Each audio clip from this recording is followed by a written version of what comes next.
I never wanted to make films, never, because I come from theater. I wanted to be a theater actor. I wanted to do costumes and scenography and everything. I never wanted to be in film. Then I was trained to be a tailor in a theater, and then I started studying acting. I went to Vienna. I studied acting and singing, and I started my career as a theater actor, and I loved it. But then there was this moment when people from the university asked me to act in a short film, and that was the moment I fell in love with filmmaking. We were looking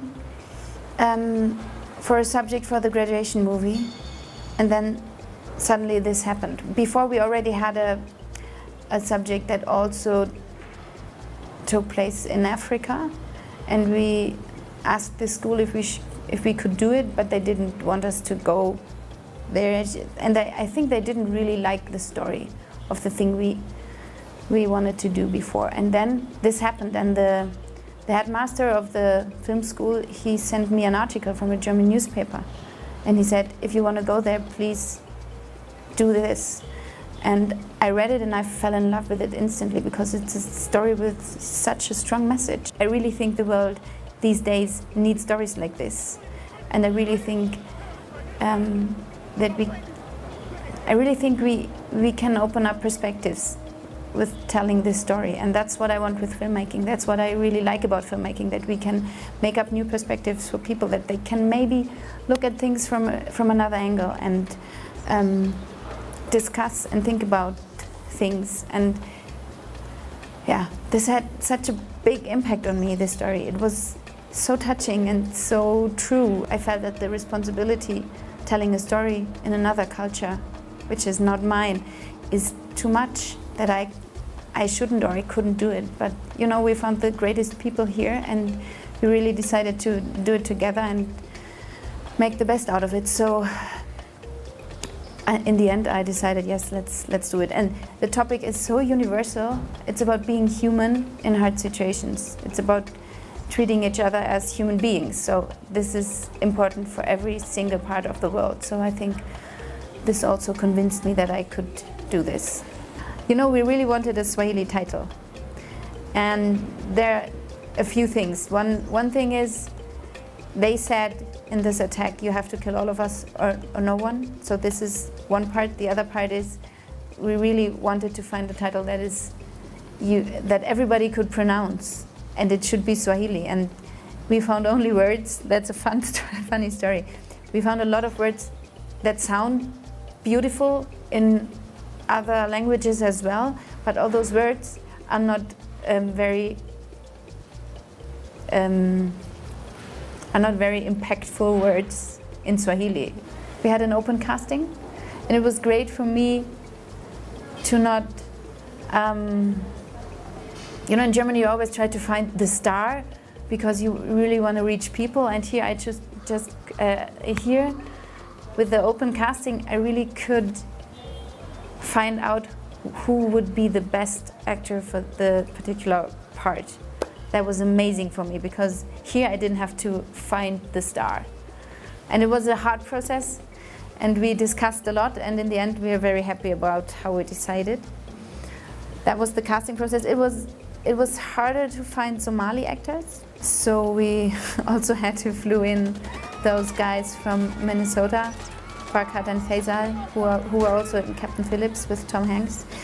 And the most emotional part for me was finding and working with Somali extras, because when you see the movie, they way beyond what normal extras would do. They're not only crossing the picture, they're very close. We had to create real fear. We really dived deep into the characters. We really worked on feeling how the character would feel in the situation. So we worked a lot. It was a lot character work, actually. We didn't rehearse the scenes all the time. We just did a lot of character work. So in the end, we just had some keywords on set that they could go to that place where the character was. So that was pretty good because we had so many challenges on set. Yeah, pre-production also included rehearsing with the main actors. That was also very interesting for me because I had to learn at least those Swahili lines, and I did. But you know, I'm also an actress, so I know a lot of techniques, and I worked with them, with the Meissner technique, for example, and I tried different techniques, most of all with the actor who was playing the Sala, and also with Jua, the main actress. And I think this is also a big, it's also great for a director to be able to rehearse before production, because most of the times you just don't have the time. And the energy of working with Kenyan filmmakers was amazing. There was this big energy and this huge energy and this big passion. At the same time, I feel like you guys can relax better than we do. So we were like workaholics, being crazy all the time, being yeah, not as laid back as we should, because you know it needs both. You know, I think we learned a lot from each other because sometimes you can't just change how things are, and I think I can learn a lot from the Kenyan filmmakers to just accept how it is and make the best out of it. I'm interested in stories about real human beings. I'm not the kind of director that wants to make science fiction or horror movies or splatter or whatever. I really want to feel the real life. I think a good director is made of empathy, because I think you really have to get how people feel. You really have to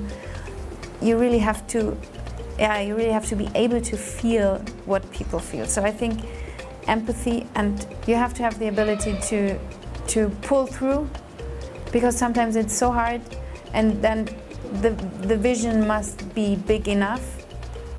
Also, excitement and euphorism about your subject, about your project must be there. And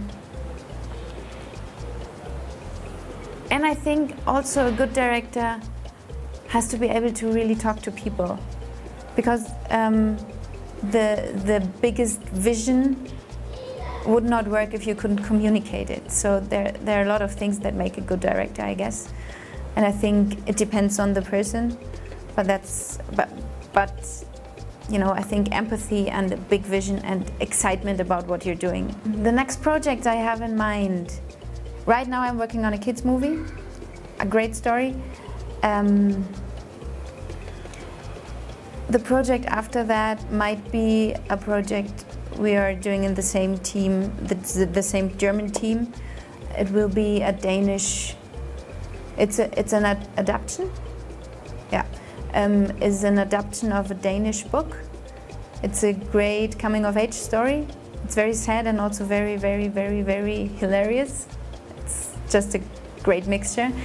And what I have deep in my heart is another Kenyan story, and I'm talking to people about it.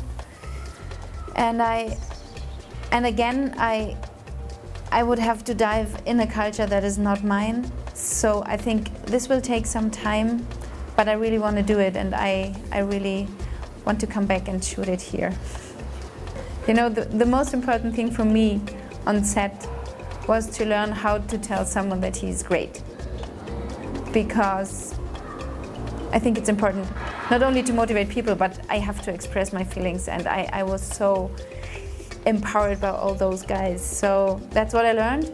Wewe ni mzuri uko tu sawa, and I use it whenever I can. Thank you so much. Thank you.